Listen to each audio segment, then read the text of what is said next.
हे hi hello नमस्कार, स्वागत आहे तुमचं प्रिया होळे युट्यूब चॅनल मध्ये. पुन्हा एकदा मनापासून स्वागत करते मी.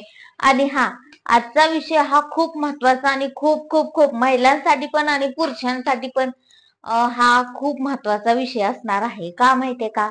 कारण काल मी बाहेर गेले होते थोडं मार्केटमध्ये. पण मार्केटमध्ये गेल्यानंतर ना माझे मिस्टर माझ्या बरोबरच होते. परंतु काही असा अनुभव आला मला की मला असं वाटलं की मी सगळ्या माझ्या युट्यूब फॅमिली बरोबर शेअर करावा तो. आणि तुम्हाला कसं वाटतंय तो अनुभव मला नक्की सांगा कमेंट मध्ये. आणि प्लीज मला ह्याचा तुम्ही रिव्ह्यू देत जावा की या व्हिडिओ मध्ये काय चुकीचं आहे किंवा काय बरोबर आहे मला सांगत जावा. मला माहिती आहे की मी काय बोलते काय नाही, हे बरोबर आहे की नाही मला एकदम बरोबर माहिती असतं. पण मला जे प्रेक्षकांना काय वाटतं ते पण ऐकून घ्यायची म्हणजे इच्छा असते. त्यामुळे तुम्ही पण मला कमेंट मध्ये सांगत जावा की नक्की माझ्या व्हिडिओ मध्ये काय काय मी बोलते ते. तर मला आता हा व्हिडिओ करायचा कारण म्हणजे खूप महत्वाचं वाटलं. कारण तर चला मग करूया आपल्या व्हिडिओला सुरुवात. कारण आजचा व्हिडिओ हा खूप अशा पुरुषांसाठी आहे की जे स्वतःला काय समजते ती काय माहिती. मला ह्या पुरुषांना सांगायचं म्हणजे म्हणायचंय की आता बघा, जन्म हे आईच्या किंवा म्हणजे एका महिलेच्याच पोटी घेतात. पुरुषाचा जन्म हा पुरुष जन्म म्हणजे पुरुष पुरुषाला जन्म देऊ शकत नाही, ही गोष्ट तर मान्य आहे सगळ्यांना. ओके. तर मग पुरुष हा एका बाईच्या एका स्त्रीच्या पोटातूनच जन्म घेतो. प्रत्येक पुरुषाला किंवा प्रत्येक स्त्रीला एका स्त्रीच्याच पोटातून जन्म घ्यावा लागतो. मग ही पुरुष जात मी सगळी म्हणत नाही बर का. ही जी सो कॉल्ड काही काही माणसं अशी आहेत की या धरती, आता हा धरती हा शब्द सुद्धा स्त्रीलिंगी आहे. म्हणजे की आपण बोलताना काय म्हणतो की धरती माता असं म्हणतो. म्हणजे थोडक्यात एक ही आपली आईच आहे, धरती आई. म्हणजे आपल्या आता इंडिया, भारत माता म्हणतो आपण. म्हणजे आपल्या जी काही आपण ह्याच्यावर राहतोय, धरतीवर राहतोय म्हणजेच आपली भारत माता. ही सुद्धा एक स्त्रीलिंगी नाव आहे. तर मग ही जी पुरुष लोक आहेत जी कोणत्या विचारधारेची असतात काय माहिती, पण सरळ सरळ आपल्या आई बहीण जे कोण आता मी एक माझा किस्सा सांगते. कालचाच गेलेली बाहेर मी त्यावेळेस मार्केटमध्ये. मी माझे मिस्टर माझी मुलगी आम्ही असंच गेलो होतो सहज फिरायला. तर काही असे 4-5 म्हणजे एक टोळी टाईप म्हणजे ग्रुप बसला होता माणसांचा. म्हणजे नाही का चहाचा कट्टा वगैरे म्हणजे टपरी टाईप किंवा दुकान वगैरे असतं अशा ठिकाणी काही ग्रुप बसला होता पुरुषांचा. तर त्या ठिकाणी ही माणसं अशी गंमत गंमत मध्ये किंवा सहज असं कुणाचा तर राग व्यक्त एकमेकांमध्ये मित्र मित्र बोलताना इतकी घाण घाण शिव्या त्या दुसऱ्या माणसाच्या आईला बहिणीला इतकी घाण शिव्या देत होती.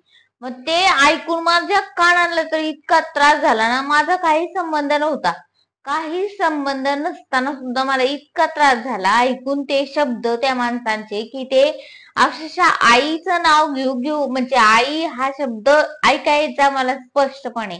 आणि त्याच्या बहिणीचं असं तसं, त्याच्या आईचं असं तसं, स्वतःला लय शहाणं समजतं असं तसं. यामध्ये आता थोडक्यात तुम्हाला समजलं असेल की त्या शिव्या कुठल्या लेवलच्या असलेल्या. आई आणि बहिणीचं नातं किंवा म्हणजे जे काही नाव त्यांनी घेतलं आणि शिव्या द्यायला चालू केलं, त्यावेळेस मला इतका भयंकर राग माझ्या तळपायाच्या आग माझ्या मस्तकात गेली. कारण मी पण एक स्त्री आहे, एक महिला आहे, कुणाची तरी बहीण आहे, कुणाची तरी आई झाली मी आता, कुणाची तरी बायको आहे, कुणाची तरी मुलगी आहे. आणि ह्या समाजामध्ये वावरताना मी एक स्त्री जात आहे किंवा मला एक स्त्री म्हणून मला इतकं वाईट वाटलं त्या गोष्टीचं की जो पुरुष एका स्त्रीच्या जन्मातून एका स्त्रीच्याच पोटातून जन्म घेतोय तो दुसऱ्याच्या आईला किंवा दुसऱ्याच्या बहिणीला, हो भलेही कारण काही असू द्या, किती गंभीर असू द्या किंवा तो जो पुढचा माणूस आहे तो कितीही चुकीचा असू द्या, पण जो हा माणूस जो शिव्या देतोय एखाद्याच्या आईवरती एखाद्याच्या बहिणीवरती ते कितपत योग्य आहे. जे म्हणजे शिव्या देणं हे मला वाटत नाही की योग्य माणसाचं लक्षण आहे किंवा नॉर्मल माणसाचं लक्षण आहे. परंतु मला एक स्त्री म्हणून एक मुलगी म्हणून एक आई म्हणून इतकं वाईट वाटलं ना, की ही पुरुष जर स्वतःला समजतात तरी काय, की आपल्या आईसारख्या, आपल्या बहिणीसारख्या जी बायका किंवा मुली किंवा जे कोणी असतील स्त्रिया, अशांना आपण सहज बसल्या बसल्या चहा पीत पीत गप्पा मारत मारत शिव्या देतोय काय? अरे काय चाललंय हे? तुम्ही महाराष्ट्रात राहताय का कुठं राहताय? लोक बाहेरची बरे की अशा शिव्या तरी आई बहिणीवर देत नाही. ती दुसऱ्या देशामध्ये बघा कोण कुणाच्या आई बहिणीवर शिव्या देते का? कोण कुणाला म्हणते का तुझ्या आईचं असं रे, कोण म्हणते का तुझ्या बहिणीचं तसं रे? आपल्या महाराष्ट्रातच का असं होतंय बरं?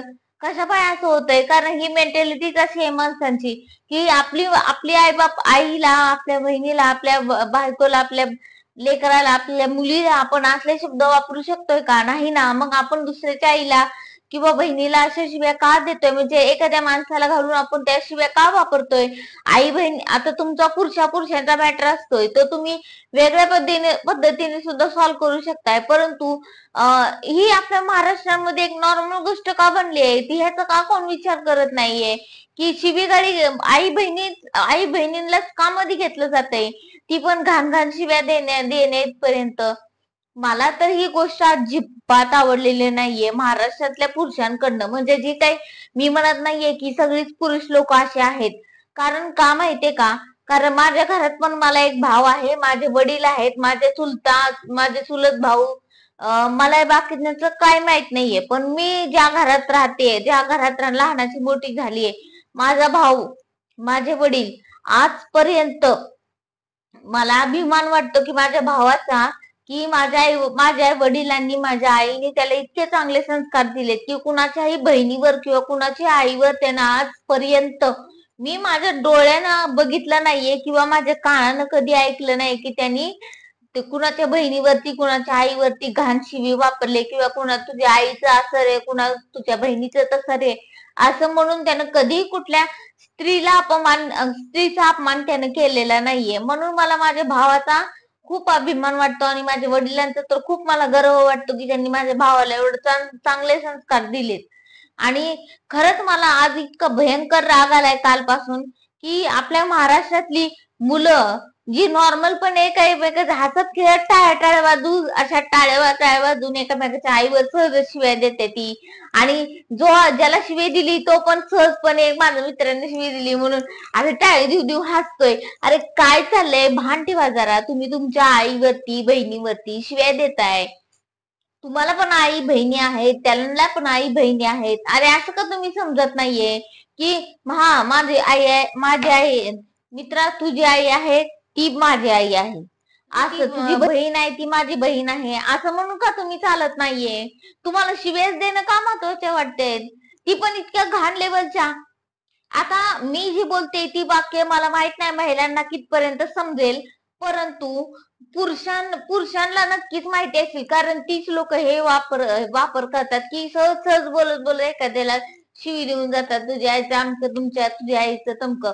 हे बघा, ह्या गोष्टींचं मला काही घेणं देणं नाहीये. पण एक स्त्री म्हणून, एक आई म्हणून मला ह्या गोष्टी अजिबात आवडलेल्या नाहीयेत की आपल्या महाराष्ट्रामध्ये आपल्या स्त्री जातीला इतका घाणेरडा दर्जा तुम्ही देताय. म्हणजे ही महाराष्ट्रातली एवढं घाणेरडं, म्हणजे काय म्हणते ती, एका स्त्रीचा अपमान केल्यासारखंच आहे ही. तुम्हाला पण आई बहिणी सगळ्या असतात. तुम्ही तुमचे वादविवाद कशा पण पद्धतीने वेगळे तुम्ही मिटवू शकताय, परंतु आईला आणि बहिणीला मध्ये घेत जाऊ नका रे दादांनो. माझ्या काय म्हणतात ती काकांनो, मामांनो, कोणी असतील, आजोबांनो, कोणी आजोबा, मामा, काका, जे कोणी दादा भाऊ माझे, त्यांनी आईला बहिणीला कुणालाही नका अशा नकारे शिवाय देत जाऊ. कारण खरंच माझी विनंती आहे अशा पुरुषांना जी सहज सहज सहज अशा आईवरती बहिणीवरती शिवीगाळी करतायत आणि स्त्री जातीचा अपमान करतायत. मला काही पुरस्कार भेटणार नाहीये तुम्हाला ह्या 4 गोष्टी सांगून किंवा 2 गोष्टी सांगून ही. पण एक स्त्री म्हणून मला इतकं घाणेरडं वाटलं ना, म्हणजे की मला त्या रस्त्याला जायला म्हणजे नकोस वाटलं की तिथून कधी मी निघते आणि कधी पण मी लहान असल्यामुळे मला काही करता आलं नाही. पण मला या व्हिडिओ मधून सगळ्यांना सांगावंच वाटलं की तुम्हाला पण आई बहिणी असते, तुम्ही तुमच्या आई बहिणीवरती अशा शिवाय ऐकू शकणार नाही. पण असं करू नका. मला एवढंच विनंती आहे, आपण एका महाराष्ट्रात राहतो, ह्या आपली धरती म्हणजे आपली आई असं समजताना तुम्ही. आता ही जी फौजी लोक वगैरे जी लढायला जातात ती धरती आई म्हणून लढतायत आणि त्यासाठी ते एकदम उत्तम काम करतायत. मग तुम्ही कशा पायाचं घाणेरडेपणा करताय महाराष्ट्रात? नका करू. आणि जर तुम्हाला माझा व्हिडिओ कसा वाटला हे मला नक्कीच सांगा. आणि हीच विनंती राहील की आपल्या महाराष्ट्रामध्ये चांगलं वातावरण निर्माण करायची सुरुवात करा. तुम्ही तुम्ही जी कॉलेज मधले मुलं वगैरे आहेत ना, त्यांना ह्या गोष्टी लगेच समजतील की मला काय म्हणायचंय. कारण एकमेकांना आईवरती बहिणीवरती शिव्या देऊन कुठला पुरस्कार भेटणार नाही तुम्हाला पण. आणि ही चांगल्या संस्काराची अजिबात लक्षणं नाहीयेत. त्यामुळे बघा ह्याच्याकडे किती लक्ष देत आहे. कारण तुम्हाला पण आई आणि बहीण नक्कीच आहे. जर तुम्ही चॅनलला जर नवीन असाल तर चॅनलला पटकन सबस्क्राईब करून घ्या. बेल आयकॉनला क्लिक करा. व्हिडिओला लाईक आणि शेअर नक्की करा आणि सबस्क्राईब करायला विसरू नका. कारण ही आपल्या महाराष्ट्राची ताई आहे. धन्यवाद.